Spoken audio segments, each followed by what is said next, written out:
అకాల వర్షాల కారణంగా నష్టపోయిన రైతులకు ప్రభుత్వం వెంటనే ఆదుకోవాలని జడ్పీ చైర్మన్ మజ్జి శ్రీనివాసరావు, మాజీ ఎంపీ బెల్లాన చంద్రశేఖర్ అన్నారు. విజయనగరం జిల్లా చీపురుపల్లి మండలం చిలకరాళ్లబడి గ్రామంలో అకాల వర్షాలకు నష్టపోయిన అరటి పంట రైతులను వారు పరామర్శించారు.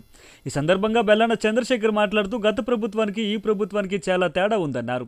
వైసీపీ హయాంలో పంటకు ఉచిత బీమా సదుపాయం ఉండేదని, పంట నష్టం వస్తే నెల రోజుల్లోనే నష్టపరిహారం వచ్చేదన్నారు.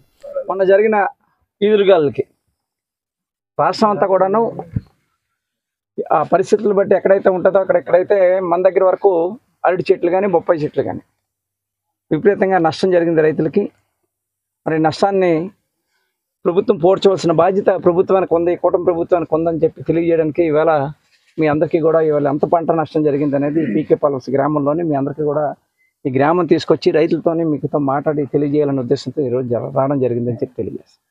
గతంలో జగన్మోహన్ రెడ్డి గారు ఉండేటప్పుడు పంటల బీమా, ఉచిత పంటల బీమా పెట్టి ఏ పంట అయితే నష్టం జరుగుద్దో, ఎప్పుడైతే నష్టం జరుగుద్దో జరిగిన వెంటనే వాటికి నష్టపరిహారం నెల రోజుల్లోనో 2 నెలల్లోనో పంట నష్టపరిహారం ఇచ్చే విధంగానూ గతంలో ప్రభుత్వాలు ఉండేవి. ఇవాళ కూటమి ప్రభుత్వం వచ్చి 11 నెలలు అయింది. ఈ తుఫాన్లు వచ్చినా ఏదొచ్చినా కూడా వరిచేని అటు ఈస్ట్ వెస్ట్ కృష్ణా డిస్ట్రిక్ట్లోని నెల్లూరులోని వరిచేని పోయింది. అక్కడ కూడా ధాన్యం తడిచిపోయి ముద్దయిపోయి దాన్ని కూడా కొనుగోలు చేసే పరిస్థితి లేదు. కొన్ని దగ్గర జొన్న కూడా తడిచిపోయింది, దాన్ని కూడా కొనుగోలు చేసే పరిస్థితి లేదు. ఆనాడు జగన్మోహన్ రెడ్డి గారు మద్దతు ధర ప్రకటించడం వల్ల ఇవాళ జొన్నలు కానీ ధాన్యం కానీ మద్దతు ధర ఉంది. అంతేకాకుండా ఇవాళ ఉచిత పంట బీమా చేయవలసిన బాధ్యత ప్రభుత్వం మీద ఉంది. జడ్పీ చైర్మన్ మజ్జి శ్రీనివాసరావు మాట్లాడుతూ రైతులకు ఎంత నష్టం జరిగినా స్థానిక ఎమ్మెల్యే కానీ జిల్లా అధ్యక్షుడు కానీ స్పందించకపోవడం విడ్డూరమన్నారు. రైతుల కష్టాలు తెలిసిన నాయకులుగా మేము వచ్చి రైతులకు అండగా నిలుచున్నామన్నారు. ఉత్తరాంధ్ర ప్రాంతానికి చెందిన వ్యవసాయ శాఖ మంత్రికి రైతు కష్టాలు కనపడవా అంటూ ప్రశ్నించారు.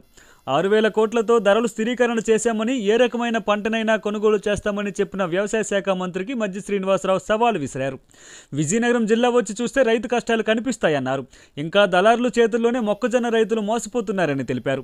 ఈ కార్యక్రమంలో చీపురుపల్లి మండల నాయకులు ఇప్పిలి అనంతం, వల్లిరెడ్డి శ్రీనివాస్ నాయుడు, మీసాల వరహాల నాయుడు, గవిడి సురేష్, ప్రభాత్ కుమార్ తదితరులు పాల్గొన్నారు. ఇవాళ చేతికొచ్చిన పంట పోయింది. ఈ సంవత్సర కాలం మనం తినే తిండి, మనం జీవించే జీవనం ఈ రకమైన బుగ్గిపాలైందని చెప్పి ఆ రైతాంగం బాధ చూస్తూ ఉంటే చాలా ఆందోళనకరంగా ఉంది.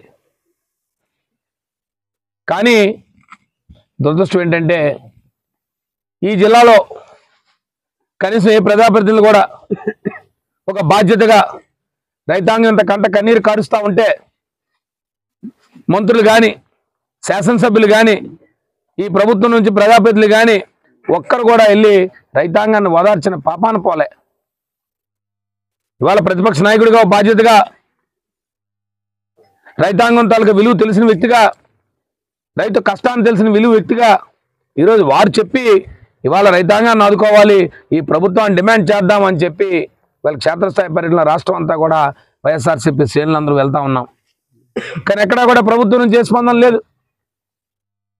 ఇవాళ విజయనగరం జిల్లాలో తీసుకుంటా ఉంటే మరి మా ఉత్తరాంధ్ర చెందిన వ్యక్తి ఇవాళ వ్యవసాయ శాఖ మంత్రి గారు, కనీసం ఎక్కడా కూడా వ్యవసాయ శాఖ మంత్రి గారు ఒక్క పర్యటన చేసిన పాపాను కూడా పోలే.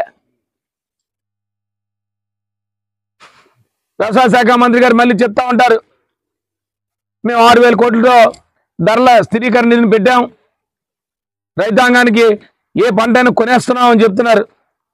ఒక్కసారి వారికి మీ ద్వారా చెప్తా ఉన్నాం, రండి విజయనగరం జిల్లాకి. ఇవాళ విజయనగరం జిల్లాలో మొక్కజొన్న పంట ప్రధానమైన 2వ పంట మాకు. ఇవాళ 2020 2,220 రూపాయలు ఇవాళ ఎంఎస్పి ఇచ్చారు. ఇవాళ రైతాంగం దగ్గర ఎక్కడా కూడా మొక్కజొన్న కొనే పరిస్థితి లేదు. ఇవాళ దళారులు తయారయ్యారు. 1800 రూపాయలు 300 400 500 రూపాయలు తక్కువకి ఇవాళ దళారులు మీరు ఎంటారా పోతారా అని చెప్పి అడిగే పరిస్థితి. లేదంటే తడిచింది పాడైపోయింది మేము కొనే పరిస్థితి లేదని చెప్తున్నారు.